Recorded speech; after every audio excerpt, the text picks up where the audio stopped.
Hey, it's Webs here with more Hearthstone cards to review from the Murder at Castle Nathria set, including the remainder of all the rogue cards for the set. So let's begin. These cards are all centered around secrets, which is actually pretty cool to see. The first one being Betrayal of Betrayal, which is a 2-cost secret with the effect if your opponent spent all their mana, draw 2 cards.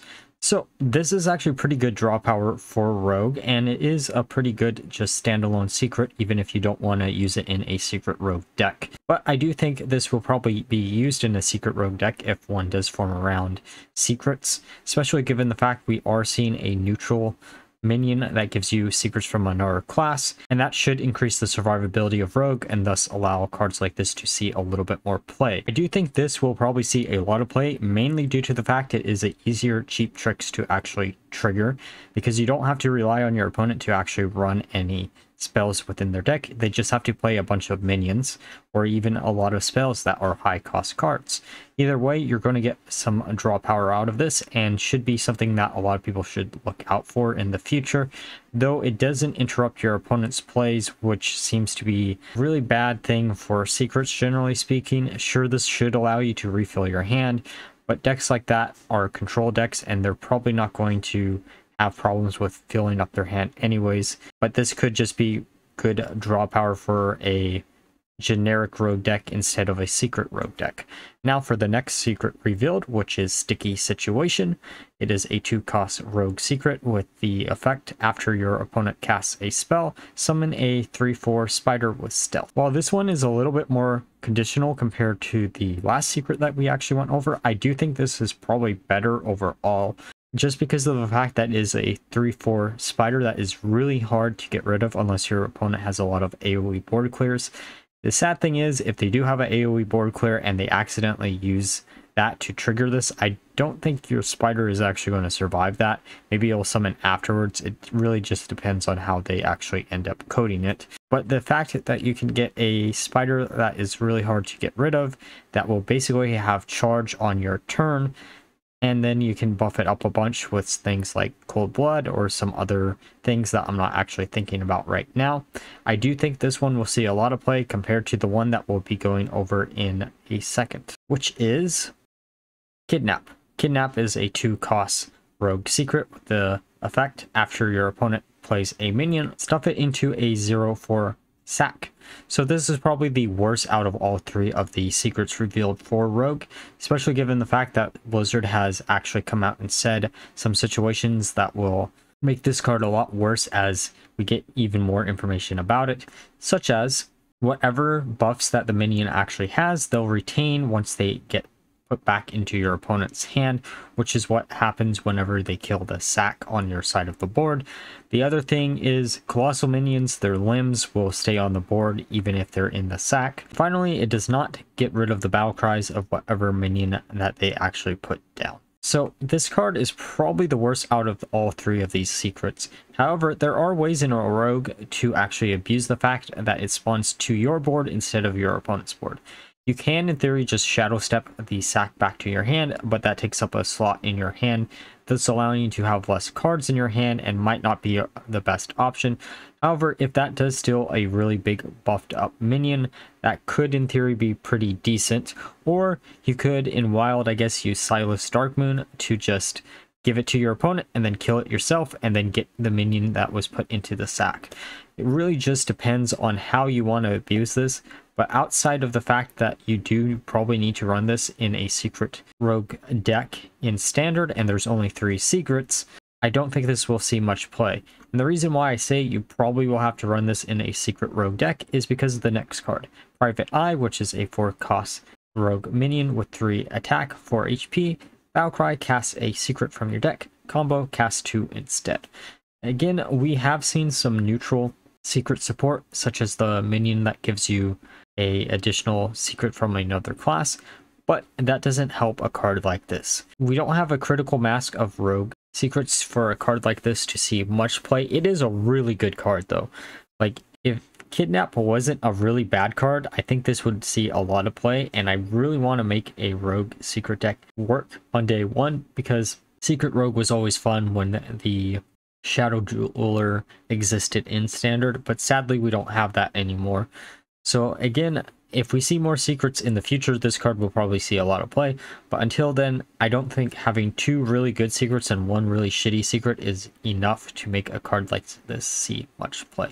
And now for the other rogue legendary, which is Halkias, who is a 4-cost legendary minion for rogue with 5 attack, 4 HP, which is a elemental with the death rattle. If you control a secret, store Halkias' soul inside of it. It resummons Halkias when triggered. Again, this is another one of those secret cards that if there were more secrets in rogue, this would probably be alright. Not as good as Private Eye. It's supposed to be the big payoff for Secret Rogue, but honestly speaking, outside of a weird mashup between Secret Rogue and Death Rattle Rogue, I don't think this one will see much play. Sure, in theory, if you can get enough secrets where you can actually just duplicate the Death Rattle a bunch of times, so you can go infinite, then this might see some play, but outside of that, it requires you to actually have additional secrets, and there's not too many ways to generate additional secrets in rogue right now outside of the 3 that you can actually run and the 2 that you could in theory get out of the neutral minion that gives you a secret from another class. In theory, you could bounce that minion back with Shadow Step to get additional secrets, but I don't know if it's worth enough to actually get Halkias' Death Rattle to go infinite. The only plus side of a card like this is the fact that whenever he does get resummoned, he basically has charge because he is being summoned off of a secret, but that also means you can't just instantly put down another secret to protect him for an additional time unless you have a backup one.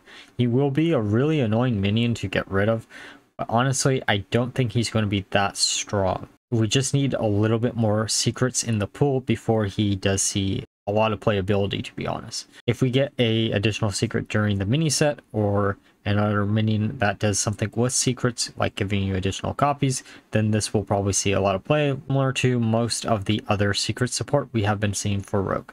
Alright, now time for some Hunter cards. The first one being Stag Charge, which is a 3-cost spell for Hunter that deals 3 damage, summon a random dormant Wildseed. So this basically guarantees you to get the Wildseed out of the wild seeds that you can actually get. That's a bit of a tongue twister, which means you'll guaranteed get the one that gives you a weapon whenever it does actually awaken, which in theory could be really powerful depending on how many of them you actually have on the board. If you have more than one, it isn't as powerful as just having one of these on the board at the same time if they're all going to awaken at the same turn. I do think this will probably see a lot of play just because it is another direct damaging spell for relatively cheap, while also giving you access to even more direct damaging damage in the form of the weapon, which could be really good. And Questline Hunter is already a decent enough deck, so this one will probably see some play even if the Wildseed deck isn't a deck by itself. Now for the last card revealed today, which is Wild Spirits. Wild Spirits is Hunter's Covenant ability that costs 3. It has the nature tag, summon 2 different dormant wild seeds, make your wild seeds awaken 1 turn sooner. So this is actually pretty cool. We do see a way to off-put the negative effects of some of the more powerful wild seeds awakening in 2 or 3 turns. So this will probably see play if a wild seed deck becomes a deck. We still haven't seen Arlong, who is the suspect for Hunter, so who knows what type of big payoff that will actually have. I'm assuming it should be really cool and interact with all these other Wildseed cards. My only concern is both archetypes for Hunter. The set seems to be really a token generating deck, so basically there's going to be a very limited pool of decks that you can possibly make with the new Hunter cards, which is a problem that Hunter historically has had and is the main reason why I don't cover Hunter too often on the channel. It's just hard to come up with something cool and unique when you're always pushed in 1 or 2 directions. I'm actually kind of worried that Arlong will turn out similar to Zymox, where it isn't actually a huge payoff for the deck. Instead, it just gives a little bit more advantage by auto casting each 3 of the relics that you had. It makes me wonder what they're going to do with Arlong. There's not too much else they could do. This is an effect that I assumed would have been on him in the first place, but I guess it's going to be on wild spirits instead. Maybe it'll be a permanent buff to all wild seeds that you do, but that would be kind of redundant. Or maybe it does damage or does something else with the wild seeds that you actually have. Either way, probably we'll see some play if a wild seed deck does become a thing. If not, then it probably won't see any play. It's really just depends on what Arlong does at this point. Alright, so those were all the cards revealed today. Let me know down below which ones you're looking most forward to using. I know a lot of them were Secret Rogue support, and honestly, that's a real fun deck to play, so I'm excited for those. And like always, if you enjoyed the video, please leave a like, comment, and subscribe. Until next time, bye-bye.